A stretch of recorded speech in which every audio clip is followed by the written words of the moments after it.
गुरवे सर्वलोकानां दक्षिणामूर्तये नमः।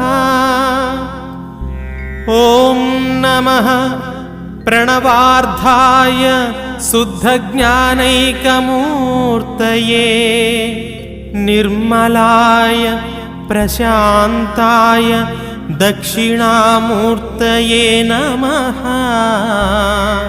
चिद्घनाय महेशाय वटमूलनिवासिने सच्चिदानन्दरूपाय दक्षिणामूर्तये नमः। ईश्वरो गुरुरात्मेति मूर्तिभेदविभागिने